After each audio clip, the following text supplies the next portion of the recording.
అందరికి నమస్తే. ఇంట్లోకి ఎలుక దూరింది. ఎలుకను ఎలగొడితే అయిపోతుంది, కానీ అత్యుత్సాహంతోన పొగ పెట్టేసిండ్రు. ఆ పొగ మంట అయింది, మొత్తం అంటకపోయింది. ప్రస్తుతం ఇరిగేషన్ డిపార్ట్మెంట్ పరిస్థితి అట్లనే ఉంది. కాళేశ్వరం కుంగిన విషయంలో దానిలో ఎవరు టార్గెట్గా విచారణ జరుగుతుంది, లేదా ప్రభుత్వం ఎందుకు ఇంత ఇంట్రెస్ట్గా విచారణ జరిపిస్తుంది అనేది వెరీ క్లియర్. కేసీఆర్ టార్గెట్గా ఇదంతా కూడా నడుస్తుంది. ఆయన దొరకడా అవన్నీ తర్వాత విషయం. పొలిటీషియన్స్ ఎవరు ఎక్కడ దొరకరు. బలయ్యేదంతా ఇంజనీర్లే, బలయ్యేదంతా ఆఫీసర్లే. ఇప్పుడు ఏమైందంటే విజిలెన్స్ రిపోర్ట్ ఇచ్చింది గవర్నమెంట్కి. నెక్స్ట్ వీళ్ళందరూ విచారణ అటెండ్ అయిన తర్వాత కేసీఆర్, తర్వాత హరీష్ రావు, ఈటెల 11వ తేదీ లాస్ట్ కేసీఆర్ అటెండ్ అవుతారు. అటెండ్ అయిన తర్వాత కమిషన్ కూడా ఒక రిపోర్ట్ ఇవ్వబోతుంది గవర్నమెంట్కి.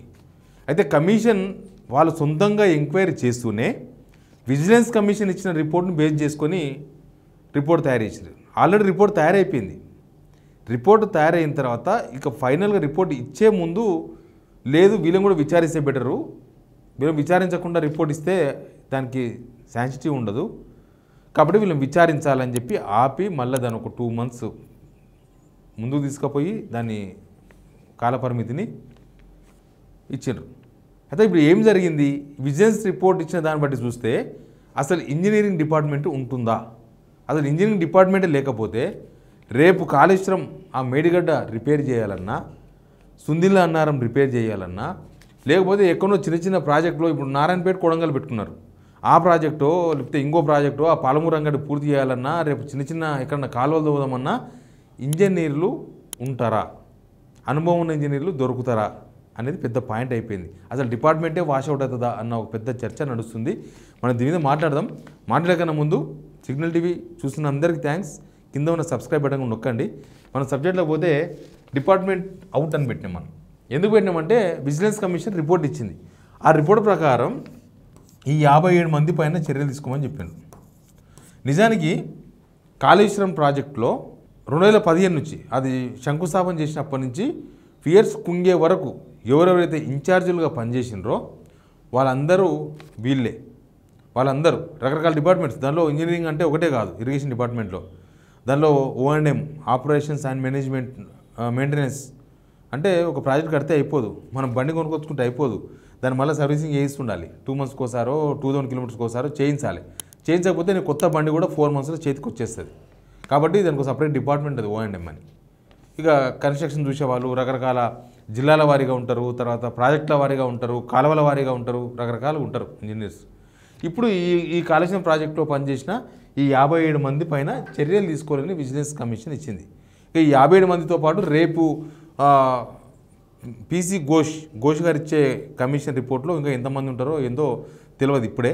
కాకపోతే ఈ రిపోర్ట్ కూడా పరిగణలోకి తీసుకున్నారు. ఇప్పుడు ఏమైందంటే మొత్తం 17 మంది మీద క్రిమినల్ చర్యలు తీసుకోమని చెప్పి సిఫారసు చేసింది విజిలెన్స్ కమిషన్.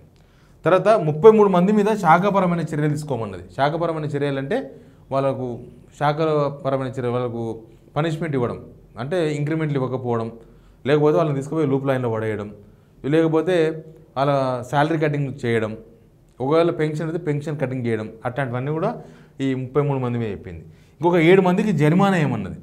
జరిమానా ఎందుకు, అసలు కాళేశ్వరం ప్రాజెక్టులో ఎందుకు అట్లా కుంగిందన్న విషయం మీద మీకు చాలాసార్లు చెప్పినాం. 2 కారణాలు చెప్తున్నారు. వాళ్ళు కట్టాల్సిన క్వాలిటీలో కట్టలేదు, తర్వాత మెయింటెనెన్స్ చేయలేదు, తర్వాత వరద వస్తుంటే ఎంత వరద వస్తుందనేది ఎక్స్పెక్ట్ చేయలేదు, ఇట్లాంటివన్నీ ఉన్నాయి దానిలో. తర్వాత ఈ 17 మందిలో ఇది చాలా ఇంపార్టెంట్ పాయింట్. ఈ 17 మంది ఇంజనీర్స్ ఉన్నారు కదా, క్రిమినల్ చర్యలు తీసుకోమన్నారు కదా, దాంట్లో ఆల్రెడీ 10 మంది రిటైర్మెంట్ అయిపోయినారు. వాళ్ళు ఆల్రెడీ 10 మంది రిటైర్మెంట్ అయిపోయారు. తర్వాత ఈ నెల 2 రిటైర్మెంట్ అవుతున్నారు, ఈ నెల జూన్లో. తర్వాత ఎంతమంది మిగిలినారు, 10, 2, 12 పోతే ఇంకొక 5 మంది మిగిలినారు. 5 మంది మాత్రమే ప్రస్తుతం డ్యూటీలో ఉన్నట్టు ఈ నెల అయిపోతే. తర్వాత ఈ 33 మంది మీద శాఖాపరమైన చర్యలు తీసుకుంటే దీనిలో 8 మంది ఆల్రెడీ రిటైర్మెంట్ అయిపోయారు. ఇంకా మిగతా వాళ్ళంతా రకరకాల విధుల్లో ఉన్నారు. తర్వాత 7 మంది జరిమానా విధించమని చెప్పింది. అసలు ఈ కాళేశ్వరం ప్రాజెక్టు విచారణ కమిషన్ వేయడం కానీ విజిలెన్స్ ఎంక్వైరీ చేయించడం అంతా కూడా కేసీఆర్ టార్గెట్గా జరిగింది. కేసీఆర్ టార్గెట్ జరిగిండ్రు. నిజానికి ఎవరు రాజకీయ నాయకులు ఎక్కడ దొరకరు. ఇప్పుడు మనం హైదరాబాద్ యూనివర్సిటీ ఉంది, దానిలో బుల్డోజర్స్ పంపినరు, రాత్రులు పని చేయించిండ్రు, 100 చెట్లు కొట్టేసిండ్రు, అన్నీ జరిగినాయి. కానీ సుప్రీంకోర్టు ఎవరి మీద ఆగ్రహం వ్యక్తం చేసింది? సిఎస్ పైన, అక్కడ ఉన్న ఆఫీసర్ల పైన, ఫారెస్ట్ డిపార్ట్మెంట్ ఆఫీసర్ల పైన ఆగ్రహం వ్యక్తం చేసింది.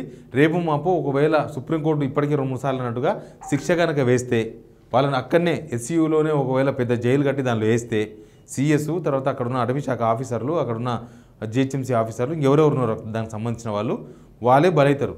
కానీ అక్కడ చెట్లు కొట్టేపించింది ఎవరు? రేవంత్ రెడ్డి కొట్టేపించిండు. చెట్లు కొట్టేయమని చెప్పింది రేవంత్ రెడ్డి, దాన్ని మొత్తం అమ్మాలనుకున్నది రేవంత్ రెడ్డి ముఖ్యమంత్రి గారు. కానీ ఆడ బలవుతున్నది ఎవరు? ఆఫీసర్స్. సేమ్ ఇక్కడ కూడా దానిలో అసలు ఈ కమిషన్ ఎంక్వైరీ, విజిలెన్స్ అయినా సరే, లేకపోతే ఈ ఘోష్ కమిటీ ఈ కమిషన్ అయినా సరే, విజిలెన్స్ కమిషన్ 2 కమిషన్లు, దీనిలో అవినీతి యాంగిల్లో విచారణ జరపట్లేదు. అవినీతి యాంగిల్ కాదు. ఇప్పుడు ఇంజనీర్స్ కొంతమంది ఏం చేసిండ్రు, విజిలెన్స్ ఈ కమిషన్కి ఇచ్చినప్పుడు కేసీఆర్ పేరు చెప్పి తప్పించుకునే ప్రయత్నం చేసిండ్రు. ఇప్పుడు రేపు కేసీఆర్ వస్తారు, కేసీఆర్ వచ్చిన తర్వాత ప్రూఫ్స్ ఏముంటాయి? వాళ్ళు చెప్పిండ్రు ఇంజనీర్స్ కరెక్ట్ చేయాలి కదా, రేవంత్ రెడ్డి గారు చెప్పిండ్రు ఆఫీసర్ చూసుకోవాలి కదా, చెట్లు ఎంత పెద్ద చెట్లు ఉన్నాయో, అది ఫారెస్టా లేకపోతే ఎట్లున్నది, కొట్టేయాలన్నా వద్దా అనేది గవర్నమెంట్ ఆఫీసర్స్ ఎగ్జిక్యూటివ్ బాడీ నిర్ణయం తీసుకోవాలి, చూసుకోవాలి. అంతేగాని పొలిటీషియన్స్ ఏం చెప్తే అది ఫాలో అయ్యకుండా పోతే గుడ్డిగా లాస్ట్కు బలయ్యేది ఎవరంటే ఇంజనీర్సే. అయితే ఇప్పుడు ఏమైందంటే, ఇప్పుడు ఈ 57 మంది మీద చర్యలు తీసుకోవాలి. రేవంత్ రెడ్డి గారు కూడా అన్నారు డిపార్ట్మెంట్లో అందరి మీద చర్యలు తీసుకుంటే అసలు డిపార్ట్మెంటే ఉంటుందా అని. ఇప్పుడు డిపార్ట్మెంట్ ఉండకపోతే ఎవరికి నష్టం అంటే జనాలకే నష్టం, ప్రజలకే నష్టం. మళ్ళీ ఇక్కడ కాళేశ్వరం కుంగింది, మరి కాళేశ్వరం కుంగిన వాళ్ళ మీద ఇంతగానో చర్యలు తీసుకుంటున్నారు కదా, దాన్ని రిపేర్ చేయకుండా దాదాపు సంవత్సరం నుంచి దాన్ని తిప్పుకుంటా మొన్ననే కదా సుంకిశాల కూలిపోయింది, ఒక్కరి మీద చర్యలు తీసుకున్నారా? మెగా వాళ్ళు కడుతున్నారు దాన్ని, మెగా వాళ్ళ మీద చర్యలు తీసుకున్నారా? ఎట్లా కూలగొట్టినారు, అట్లా కూలిపోయిందని కడుతుంటే. ఎస్ఎల్బీసీ ఇప్పటికే దాదాపు 3,000 కోట్ల రూపాయల పైన ఖర్చు పెట్టిన దానికి, అది మొత్తం ఇప్పుడు చేతికి వచ్చే పరిస్థితే లేదు. దాన్ని అసలు ఈ పట్ల ఎస్ఎల్బీసీ మళ్ళీ కన్స్ట్రక్షన్ చేయడానికి సాధ్యమైద్దో కాదో కూడా చెప్తలేరు. కానీ ఆడ ఎవరి మీద చర్యలు తీసుకోవాలి? ఎవరు నిర్ణయం తీసుకున్నారు? ఆ ఎస్ఎల్బీసీలో ఇప్పుడు పోయి ఆడ తవ్వాలని, ఆడ పరీక్షలు చేయకుండా, ఆడ గవర్నమెంట్ నిర్లక్ష్యం స్పష్టంగా కనబడుతుంది. ఇప్పటికీ 6 మంది డెడ్ బాడీలు, 5 మంది 6 మంది డెడ్ బాడీలు కూడా తీయలే. ఇప్పటికీ ఎప్పుడో జరిగింది అది, ఇప్పటికి తీయలేదు. ఫిబ్రవరి 22 అనుకుంటా జరిగింది. మార్చ్, ఏప్రిల్, మే, జూన్ వచ్చింది, కానీ ఇప్పటికీ ఇంకా డెడ్ బాడీస్ అన్నీ నాకు తెలిసి బొక్కలు కూడా తీయలేదు.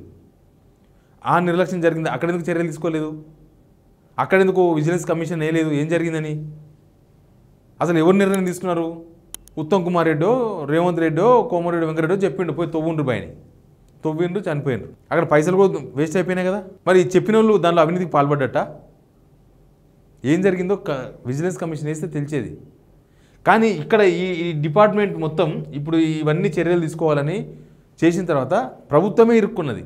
ఇప్పుడు కనుక వీళ్ళ మీద చర్యలు తీసుకుంటే అసలు డిపార్ట్మెంట్లో ఎవరు పనిచేయరు. అసలు డిపార్ట్మెంట్లో పనిచేస్తున్న సీనియర్ ఇంజనీర్లు అందరినీ పెట్టుకొని వాళ్ళతోనే కాళేశ్వరం కట్టించిండ్రు, వాళ్ళతోనే పాలమూరు రంగారెడ్డి చేయించిండ్రు, వాళ్ళతోనే సీతారామ ప్రాజెక్టు కట్టించిండ్రు, వాళ్ళతోనే ఆ మామనారంలో పెండింగ్ ప్రాజెక్టులు పూర్తి చేసిండ్రు వాళ్ళే. ఇప్పుడు వీళ్ళ మీదనే చర్యలు తీసుకుంటే ఇక నెక్స్ట్ పనిచేసేది ఎవరు? రేపు వచ్చే కొంతమంది ట్రైనీలు ఉన్నారు, అసిస్టెంట్ ఇంజనీర్స్ ఉన్నారు, ఆ ఏఈలతో పని చేయించుకుంటారా? వాళ్ళతోనే ఈ రిపేర్లు చేయించుకుంటారా? వాళ్ళతోనే నారాయణపేట కొడంగల్ ప్రాజెక్టులు కట్టించుకుంటారా? అంటే ఈ రాష్ట్ర ప్రభుత్వం ఏం ప్రాజెక్టులు కట్టదా? అసలు ఏం చెయ్యదా? ఇంకా ఇరిగేషన్ డిపార్ట్మెంట్లో క్లోజ్ చేసి పడేస్తారు, తాళం వేసేసారు జలసౌదకు. ఎక్కడైనా సరే గల్లీలో రోడ్ వేస్తే లోకల్ కార్పొరేటర్ వెనక తిరిగేది ఆయన, లోకల్గా ఉండే ఓ లీడరు, అవసరమైతే కాలనీ ప్రెసిడెంట్, తర్వాత ఇంజనీర్లు అందరూ పర్సంటేజ్ తీసుకుంటారు. పర్సంటేజ్ తీసుకోకుండా పని అవుతుందా? ఇప్పుడు ఈ గవర్నమెంట్లో ఏం జరుగుతుంది? మినిస్టర్ మొన్న చెప్పలే కొండ సురేఖ గారు అసలు పైసలు ముట్టంది ఫైలే కదలేదని చెప్పింది మినిస్టర్స్. ఆమె చెప్పింది చాలా తక్కువ. ఎమ్మెల్యేలు చెప్పారు కదా 10% కమిషన్, 30% కమిషన్. గొంగట్లో కూసుకొని ఇంటికేలు ఏరుకుంటున్నారు, గొంగట్లో కూర్చొని. ఇంజనీర్ వీళ్ళంతా బాగానే ఉంటారు, పొలిటీషియన్స్ అంతా బాగానే ఉంటారు. వీళ్ళు ఎన్ని ఎంక్వైరీలు చేసుకున్నా, ఎన్ని చేసినా కేసీఆర్ దొరకడు. రేపు కేసీఆర్ గవర్నమెంట్ వచ్చో లేకపోతే ఇంకో గవర్నమెంట్ వచ్చో వీళ్ళ మీద ఎంక్వైరీ చేస్తే వీళ్ళు కూడా దొరకరు.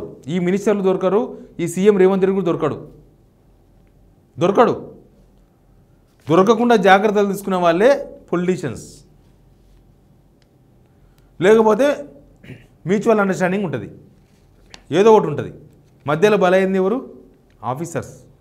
ఇప్పుడు ఈ ఆఫీసర్స్ మీద చర్యలు తీసుకోకపోతే ఒక ప్రాబ్లం ఉంది, తీసుకుంటే ఒక ప్రాబ్లం ఉంది. వీళ్ళ మీద చర్యలు తీసుకోకపోతేనేమో ఈ ప్రభుత్వం ఫెయిల్ అవుతుంది, తీసుకుంటే కూడా ప్రభుత్వం ఫెయిల్ అవుతుంది. తీసుకోకపోతేనేమో ఇక వీళ్ళు మాటలే మిగిలినాయి, ఇక రేపు ఇంకేమైనా జరిగితే కూడా ఇంతే ఉంటుంది అనేది ఒకటి వస్తుంది. చర్యలు తీసుకుంటేనేమో డిపార్ట్మెంట్ ఉండదు. డిపార్ట్మెంట్ ఉంటుంది, నామినల్ ఉంటుంది. ఎవ్వరు బాధ్యతగా పనిచేయరు, ఎవ్వరు భుజాల మీద వేసుకొని పనిచేయరు. అంతే, అంతమందం పనిచేస్తారు. అంతమందం పనిచేస్తే అనుకున్న పనులు జరగవు. ఏదో పోయి ఏమో చేసింది గవర్నమెంట్, లాస్ట్కి ఇక్కడ దాకా తీసుకొచ్చింది. అసలు ఎల్ఎన్టీ మీద అంతగానో సీరియస్గా ఉన్నారు కదా, మెగా ఇంజనీరింగ్ మీద ఎందుకు సీరియస్గా లేదు గవర్నమెంట్? మెగా ఇంజనీరింగ్ వాళ్ళే కదా మొత్తం పంప్ హౌస్లు. ఇప్పుడు అక్కడ కన్నెపల్లి పంప్ హౌస్ మునిగిపోయింది 2022 వరదలు వచ్చినప్పుడు. మరి ఆ కన్నెపల్లి పంప్ హౌస్ ఎందుకు మునిగింది? ఆ డిజైన్ చేసింది ఎవరు? దాంట్లో మోడర్లు ఏంది? దాంట్లో జరిగిన అవినీతి ఏంది? మెగా వాళ్ళని ఎందుకు పట్టుకోలేదు? మెగా వాళ్ళు అసలు విచారణ పిలవలే. ఈ విచారణకు ఎంత సెన్సిటివ్ ఉందంటే అసలు మెగా ఇంజనీరింగ్ కంపెనీ వాళ్ళని పిలవలేదు, విచారణ పిలవలేదు.